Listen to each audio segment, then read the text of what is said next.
Hello, and welcome back to the Care Advocates, where we're advocating for you, the family caregiver. Welcome back to the Care Advocates. I am Lance A. Slatton, your co host, along with my esteemed colleague and friend, Dr. George Ackerman, better known as Sharon's son. Welcome back. How are you, George? Good to see you, and I'm really excited for another important discussion. We're not just talking amongst ourselves, friends and family in these fights to end these diseases, but also to millions of people out there who really want to also be heard. And maybe we can just reach one person each show who might change their life for the better. Because I wish I had at the time I was caregiving you on my side. So thanks for all you do. Oh, you're welcome, and thank you. I mean, you are a superstar, superhero in the Parkinson's awareness and advocacy arena. And today, I just want to talk a little bit about advocacy. And you shared some exciting news, and I'll have you share that on the screen. You just got the proclamation in your mother's honor. Why don't you talk about that? Yeah, I was finally shocked, but this is actually from Florida. I'm located in Florida. Florida Governor Ron DeSantis, and it wasn't easy. So I won't lie. I'm always pretty honest, but I was really lucky to have the city of where I reside. The mayor wrote a proclamation, and we spoke on the phone. Very, very helpful, very great person in the community. But it's local, so you hope that the local would help support Parkinson's awareness or any disease because until we have more awareness, we're going to be further from a cure. After the city, I decided why not go to the county, Palm Beach, which is one of the bigger ones in the U.S. And I had the honor to actually speak for a few minutes too. So I represented many of the Parkinson's community in our county, and they actually proclaimed April in memory of my mother, but for Parkinson's awareness. So, you know me, why stop there? I Oh, was trying to, just trying to think, what else can I do? I worked in politics a lot of my life. I'm an attorney, a police officer, and my PhD also is criminal justice, but I teach public policy. So I decided to go a little bit further. I reached out to the United States representative, but for New York, which I was shocked I was able to get a hold of, and Representative Paul Tonko and I had a podcast where we spoke about the national plan to end Parkinson's disease. And again, it was such an honor to speak to U.S. representatives. I won't lie, I couldn't even get my on the to do that, which is pretty frightening. But anyway, that's a different story.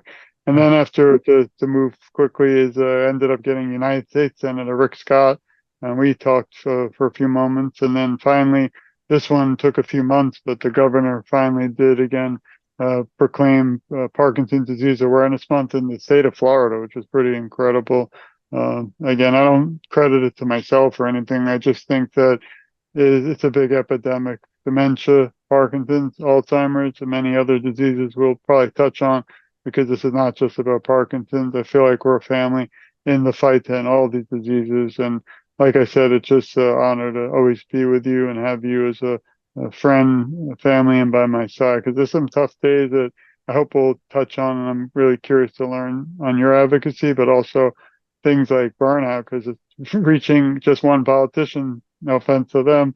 Some days it's not easy. It's a big challenge. And I decided finally, why stop where I have? I now reach out to the White House. So we'll see what the yeah. president says.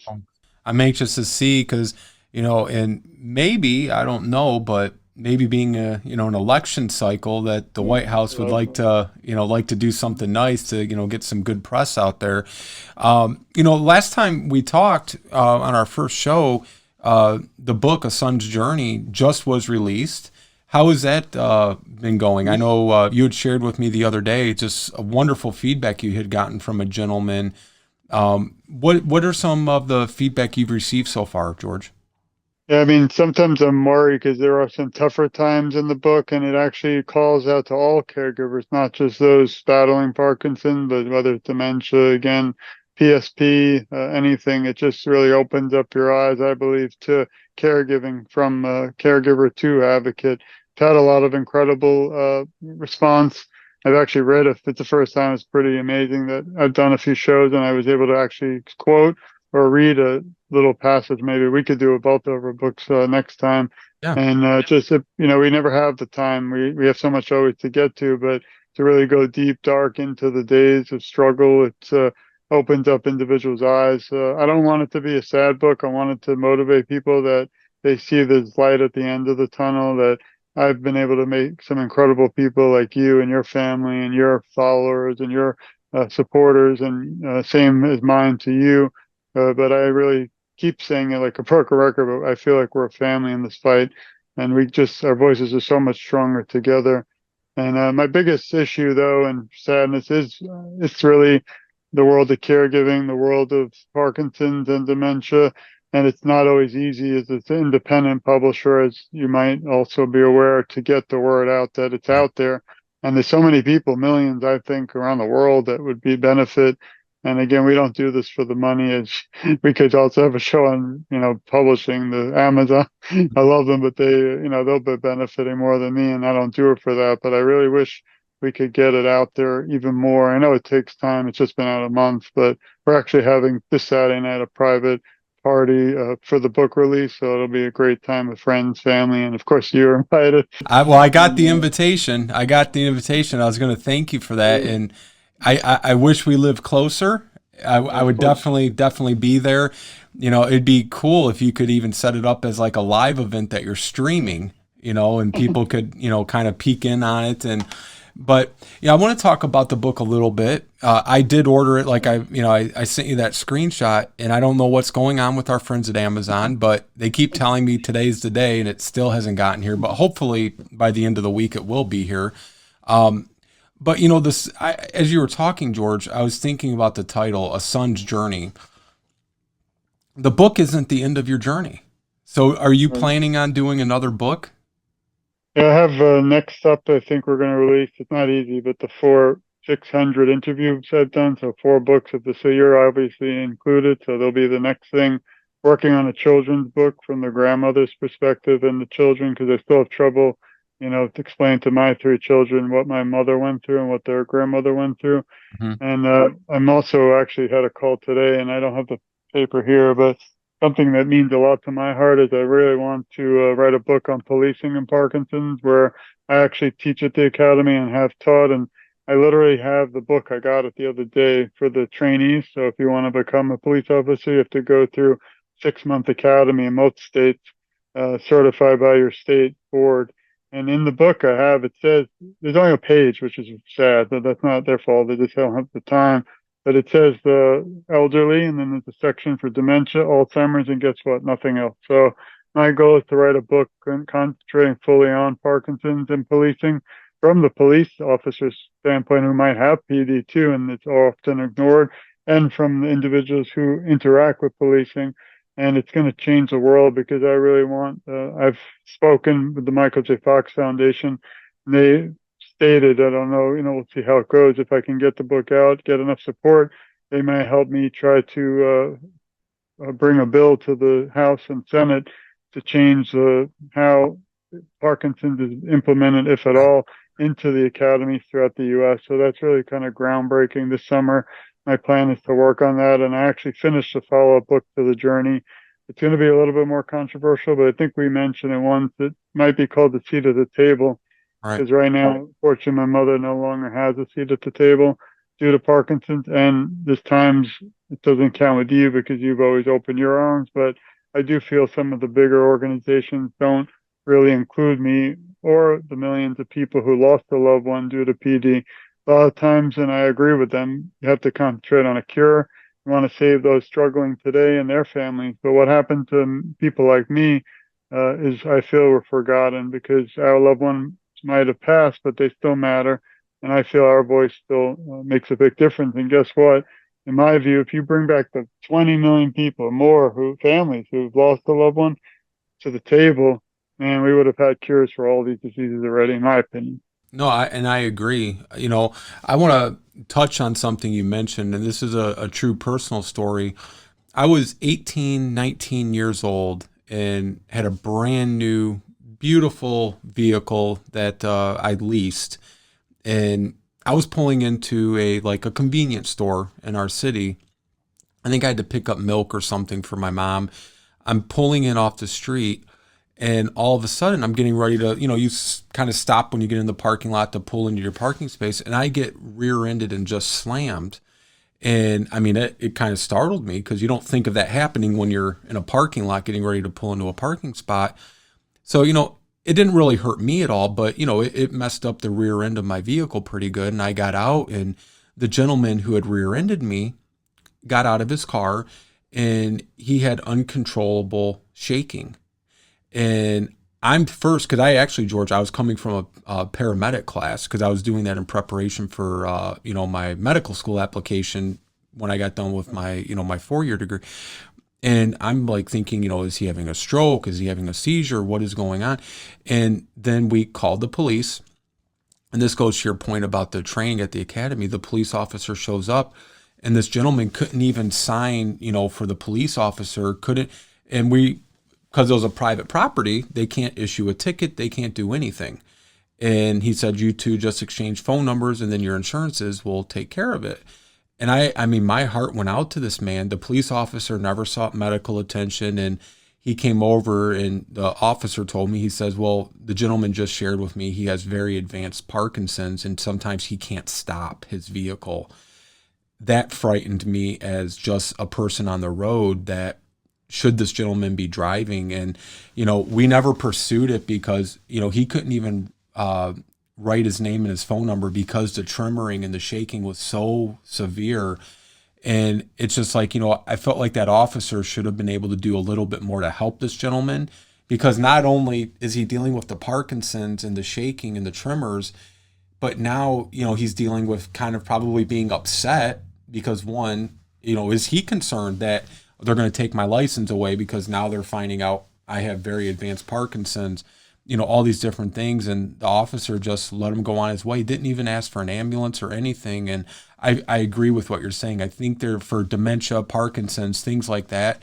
I think officers and just public safety and individually should be trained better in being able to identify those signs and symptoms and, situations where there's maybe a medical issue going on, rather than just, well, you rear-ended somebody or you were speeding and here's your ticket, that sort of thing. And this will help, obviously the topic today is advocacy, but I think we need so much more. Unfortunately, there's just not enough time in the day. This book might take a lot longer. The other journey was not, I mean, it took me 4 years, but it was more of myself, my personal stories. This next one has to be more research. I'm going to have to find officers and departments, which is not, I just called today. It was very difficult, a bureaucratic type situation. So I also would have loved to find people who would like to share their journey if they've had incidents and things. But this book also won't be controversial. It's more to bring awareness. It's more about to help teach, teachable moment. It's not to blame. I know law enforcement, unfortunately, is criticized for other things, but that's not what my goal is with this book. It's really just to make people aware. Maybe if we just added the word, simple thing, like literally words, add the word Parkinson's into the book of a little sentence, and we've changed the world. So that's what for my advocacy, that's the future. But I always curious for you, what are some things you are advocating now? How do you keep fresh and new, and what some of the obstacles? I know for me, another episode I hope we'll talk about is really burnout. Like I am on 50 shows because I really want the national plan to end Parkinson's disease to pass, and that's my goal also now. But there are days where, we're told as caregivers, you have to take care of your own health before you help others. Yeah. Now, as an advocate, I'm violating that again. And it's easy to do. To answer your question, one of the things I advocate the most for is just the family caregiver, regardless of why they are a family caregiver. Because, again, with our company, we see countless and literally dozens upon dozens of families. It could be taking care of an elderly parent, a sick spouse, a child with, special needs or a birth defect or some sort of disability. Or it could be that, 30 or 40-year-olds, who was just recently diagnosed with aggressive terminal cancer. They're not in a position most likely in their life where they'd have the money to then just pay thousands upon thousands of dollars to hire caregivers. I mean, I know you went through that with your mother and having staff. 12,000 a month for Yeah. several. Yeah. And I mean, somebody that needs 24-hour care 7 days a week, I mean, the money is astronomical and it's not sustainable unless you're independently wealthy or you were fortunate enough at some point to have purchased long-term care insurance. Other than that, there's no health insurance or Medicare that's going to pay for it. And that's what I advocate for is two things. One, getting the resources and support to these families because I've been on both sides of it. That's why I'm doing what I do. It's because of my experience with my father. The other thing I advocate for is having regulation in all 50 states for home care companies because like here in Michigan where we're located, George, your neighbor down the street who maybe retired from, a manufacturing job could move to Michigan, start a home care company with no prior knowledge or experience, and call themselves a home care company. And they're well within their legal means to do so in the state of Michigan. That in and of itself is frightening because families, when they're in these situations, they're not thinking about, well, can I see your license? Can I see your insurance? Do you have bonding? Do you have workman's comp? Do you background and screen all of your employees? Are they properly, adequately trained? Do they have a driver's license, valid auto insurance? Like all these things. But I don't really fault them for that either because when you and I go to our doctor, I can't remember ever asking my doctor to see proof of his medical license or his malpractice insurance. It's just like an unspoken thing that I forget the legal phrase, you might know it. It's like open and obvious. You're going in there just assuming, it's implied consent maybe in some way that the person is allowed to be operating legally. So those are my two big things: helping these family caregivers through resources, and then helping all the states become licensed as a home care is in so many other states where there's regulations and oversight. With Parkinson's, they don't, in Florida, they don't even recognize it as an end of life. So it's impossible. And also you don't plan on all the doctors say you don't die of Parkinson's, you die with it. So we didn't have long-term insurance for my mother because we never dreamt, she would pass due to it. So these are definitely important issues to advocate for. And I commend you and hope to help in that fight. For me, advocacy, I went this weekend, which not for some reason when I travel, not do well after, but it's definitely worth it. I do it again. I Well, had the honor to, share where you were at. uh, You were in New this, York, right? this month has been hectic in a way because it was April was Parkinson's Awareness Month, but I believe every day is Parkinson's Awareness Minute, second until we have a cure. What drives me is seeing people unfortunately still struggle, and then it kind of hits me like a Mike Tyson punch to the face that's what my mother had to go through, and I don't want anyone to have to do that. So I decided let's try and do as much. We actually were at let's see the end of March. We did the Michael J. Fox IQ event, which was a community event in South Florida. They only come once every 3 years, so that Wow. was amazing. Got to meet with the community and some incredible people around the nation. Then after that, we shifted to the Parkinson's Foundation Walk in Boca Raton, Florida. That was beautiful. Again, it was outdoors. Luckily, it was a beautiful day. Then after that, a week later, the American Parkinson's Disease Symposium, which was more of an inside event where people lectured and we got to speak to many people in the community.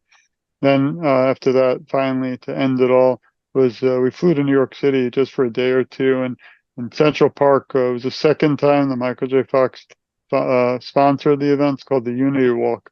The 30th year, but due to COVID, it was kind of crippled, like literally almost ended. They picked it up, and thankfully it continued on. I had a list that was cute, like of 10 people who I've become very close, like almost family, like with you, who I knew would be there, and I never thought I'd find them all, but I ended up meeting every single one. Wow. And it's life changing because these people, I talk to day and night. We see each other sometimes tremendous amount online, but they become like family. But some of them are still struggling with Parkinson's, and to be able to see them, shake their hand, give them a hug and a kiss was, what drives me to keep pushing. And then all of a sudden, out of nowhere, somebody whispered in my ear that Mr. Michael J. Fox is coming, and he wasn't supposed to be there. Wow. So I rushed over to this little area where they speak. It was right next to him. He spoke, and I actually got to meet Katie Couric, Senator Hildebrand, I believe, in New York's U.S. Senator, May Ali, which is Muhammad Ali's daughter. I mean, the list doesn't end. We wouldn't have time, but it's very interesting and amazing because we do so much virtually, but to have that opportunity to meet in person is life changing. And I was interviewed by many people. I interviewed many people, and so many pictures. I probably never stop having the time to share them all. but it was definitely a great moment. They raised $2 million in just that one day, that one 4 hour block. So, it's just incredible what can be done if everyone comes together. It's just inspiring. And then now they just announced, which is big, 2026. I think it's maybe July. I don't want to give the wrong date, but in Arizona. It's called the World Parkinson Congress. It's the one organization in the world that brings everyone throughout the world together. It's like a big convention almost for 3 or 4 days. And I'll probably make it. Usually they have it out of the U.S. and it's too tough because of work and school. But since it'll be in Arizona, I'm definitely going to try my best to attend. And there, I'll meet everyone. I mean, there's thousands of people who I've become family with. It'll probably be chaos because I can't imagine meeting the 600 people I interviewed at one event in just It'd be 3 days. incredible. Yeah, but that's what's the next big event. And, we'll see how it goes. But to be able to meet people from Spain and Italy and Iceland and all over the world at one shot, it's going to be an incredible experience. And that's what we do it for. I mean, my dream is to have a cure and then never do anything again with this. But till then, we got to keep fighting. Absolutely. When you saw Michael J. Fox at the event, I know you met him at that Comic Con a few months back. How is he looking? About the same? Is he doing okay? He seems to be doing much worse. He had someone help him up, but even at the stage, it was having trouble stopping to shake and move. I was scared for a moment that the whole thing was going to harm him. After he came down, they rushed him out. He didn't stop because it was really friendly and nice atmosphere, and a Hmm. lot of the senator and some of the incredible people were all coming over and talking to people, taking pictures. I feel really he would have too if he wasn't so sick due to Parkinson's, because he's a really nice and likable person. Plus, everyone there loves him. It's not like kind of political thing where you might have a cuckoo person in the crowd. So, Protest. and yeah, that was. But ironically, just as off subject with advocacy, and we hopefully will have a whole talk about it. And my next book will be about it. It's a lot of good people, but you get some crazy people too on social media. Yeah. What I do when I go to events, I really try to get there early. I film and do video when no one's there on purpose because it's much easier to talk and hear. So this one person, I don't know who they are, blocked, but on the video, Michael J. Fox, somebody wrote like, it's a good cause, but no one was even there. Some odd comment like, this is supposed to be people and incredible celebrities like joining together to Right. gain funding to end the disease and save lives. And you always have somebody who is sitting home, alone. And I'm a law enforcement, so I'm used to. And world today is crazy, but I don't. It's always odd that you never let the one person ruin such a great thing. And when I started back to my early days of advocacy, unfortunately, I felt alone. After just a few weeks, my mother passed on 1/1/2020. I didn't know who to turn to. I went to Facebook and the groups, which was a mistake, but I actually had somebody say that I wasn't real. My mother never passed away. And I don't know where they came up with that. And they actually put the word predator on my Facebook profile and put it up and sent it to like Micah. This is like a long time ago. Now, obviously, I'm established and everyone knows me.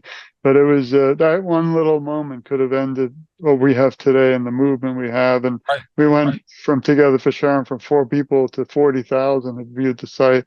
So it's a big part of because I never shared that with anyone. I had to hire a lawyer because it was defamation. It was the person went away. I don't know. I think they might have been scammed by someone, a female, and thought it was not real. But people should do their due diligence before Right. they make claims. But it's like the big thing I learned in advocacy is, in the long run, it's going to pay off, and you just have to keep the positive in your mind. And thankfully, you have the block button. Well, 100%. And you hit exactly what I was going to say, George. I mean, that one moment that could have, figuratively crushed you, and you could have just remained isolated and not, turned your experience caring for your mom into this incredible, mission and just, advocacy that has, touched, thousands upon thousands of lives. And that's the disappointing thing when you have these movements. Sometimes, maybe not always, you get like a fraction or a splinter in there that tries to ruin it for everybody, and you don't know who it may have affected negatively, that then decide, I don't even want to try to reach out to these groups or be a part of it because I'm dealing with a horrible situation with a spouse or a parent. I want help, and they're left, kind of dumbfounded at, well, this is supposed to be helpful, and instead we're being hurtful, and that's the sad thing. But the reality is, like you said, that's the world we're in today. That's why we're doing the Care Advocates, to show people all the different ways to advocate, and how we're advocating, but also the resources that are out there, and that there are good people out there trying to do good work and good deeds. But again, the reality is the world we live in, and not everyone feels or thinks the same way you and I do in this industry. They're looking to capitalize, or self-ingratiate themselves, financially, or however you want to, ingratiate yourself. And that's not what it's about. It's about helping people. You and I, I was a father, you were a mother, and we're trying to help people who are in situations like you and I were, so that it may be a little bit easier or not as stressful, or they can at least get connected to the resources to help them that, you and I weren't necessarily given or made aware of when we were going through our caregiving journey. I'm still shocked when I have to say, even in 2024, several times, that I don't accept money or want money, or I just want people to know they're never alone. Because in 2024, you think we've come far enough in society where you can help people without asking for anything in return. That's why I was tentative even to have a book, because it's not about the sales and things. It's just I wanted the world to know. And I think if more people knew about it, it might help them even for a moment. But it's just shocking that you have to kind of sell that you're not selling anything. But I had one final question for today. Yeah. Who do you, so for me, every advocate must have somebody they look up to. To me, Michael J. Fox inspires me. He's a famous celebrity. He had young onset Parkinson's, so around 30s. He's in his 50s. He could have just kind of went away, been quiet, and dealt with it on his own. He didn't do that. He's fought back. He still fights even though he's struggling. Family is incredible. He has a foundation that's raised over $2 billion, not million, $2 billion to the cause. He's my hero. When I want to give up some days, I think of all the people battling, but him specifically and their organization, who's really actually, they're the ones that I actually admire. I mean, they put our website on their website. They are always in contact with me. We talk weekly about different issues and things, and working together on the national plan. They don't have to do that. Other ones, I won't say the same, but just curious, if you could share with the listeners who is an advocate So, maybe you look up to. um, one would be you. I've shared that with you a million times, because I feel like our ideologies are so aligned. It's kind of frightening. I admire, how you go about advocating, and, your motivation behind it. On a more global scale, he's no longer with us. He died, unfortunately, young and prematurely, but that was Dr. Paul Farmer. I don't know if you're familiar with him. He started Partners in Health, and he kind of was Doctors Without Borders before there was a Doctors Without Borders. He was going into Haiti, living in, mud huts with straw roofs, trying to help provide medical care to, Haitians who were impoverished and just living in, our destitute in this country is nothing compared to the destitution in, a place like Haiti. And I mean, he was recognized by, I think, 2 or 3 different presidents. Just an incredible person. I almost had the opportunity to host him when I was at U of M in my medical fraternity that I established there. But his schedule, he was in Haiti, 99% of the year, and it didn't work out. And then the other person would probably be Patch Adams. I don't know if you've seen the movie. If you haven't, it's a tremendous movie. Again, same kind of reasons. He went into medicine not for financial gain, just like, Dr. Farmer didn't do it for financial gain. They went in it to truly help people. And, somebody had said to me the other day, do you regret not picking up your pursuit of medical school after, your father was either in a facility or passed? Because I was in my early 20s. And I said, I've never actually been asked that, but I've never thought that either. I said, because my pursuit and purpose for medical school was to help people. It was that plain. It was that simple. I said, but I feel like what we're doing now with our company and with, All Home Care Matters and the Care Advocates and, conscious caregiving and all the different stuff we're involved with, I feel like we're helping people every day, but on a much larger scale because we have a much larger platform than, working in a doctor's office or in a hospital emergency room where you're going to see maybe, a dozen and a half people a day. But then there's a continuation of that care, where in a hospital, you don't have that. So those would be my three: you, Dr. Farmer, and Patch Adams. And then I guess I also should be remiss if I didn't. I would include my friend, Lori LeBay. I think she's a tremendous advocate for people living with dementia and Alzheimer's. With the work she's doing. I appreciate it, and same to you and Lori. I love her too. So Yeah. that's important stuff. But here's one little quick quote from the book. It's Fighting Back on Advocacy. People in this world are of different types. I'm a fighter like you. When I set my mind to on things, I get them done. Despite a cure for PD being too late for my family, I didn't want to disappear and give up. In my despair, I discovered a new unwavering strength. And then it goes on, but that's what really drives me. And the moral of today's discussion is advocacy. Right. And that's really, the deep down, you have to have your heart in it. And it's not easy. I mean, the other day I did a show and I fell apart again, which I'm trying not to do, just because even looking at the cover, which we'll talk some other time, was, well, the one moment of my wedding when my mother and I danced for a few moments. Parkinson's disease didn't exist. And those are sometimes the tougher moments outweigh the better, but they can never Parkinson's can never take that few minutes away from us. But before we conclude, I have a little saying, me always, but I want to see if you had any final statements before we adjourn, because we have so many topics, so many shows, I believe, coming, and it's Oh just yeah. as you speak, I think of so many more. Yeah, I would just close with, letting, family caregivers know they're not alone. We're here to help support them. There's wonderful people out there as well ready to support them, and resources available. And I just hope, we're able to make somebody's caregiving journey a little bit easier with our show. I appreciate it. Everyone, please share Lance and my podcast here. The caregivers really need this. I wish I had it when I was going through it. Share it.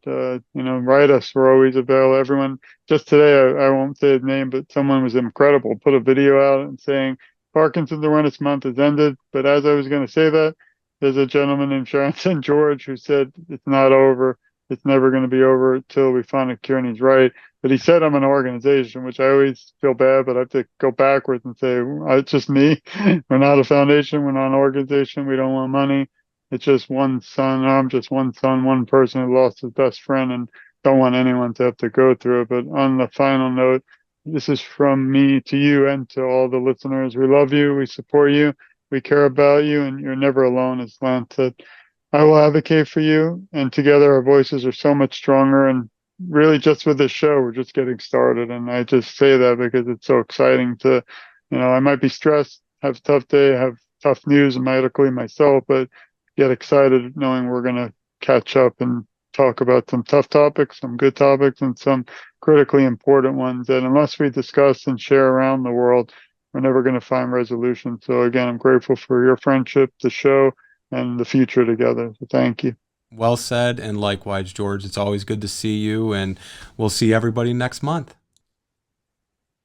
Thank you for joining us today here at the Care Advocates, where we're advocating for you, the family caregiver. We look forward to seeing you again next month.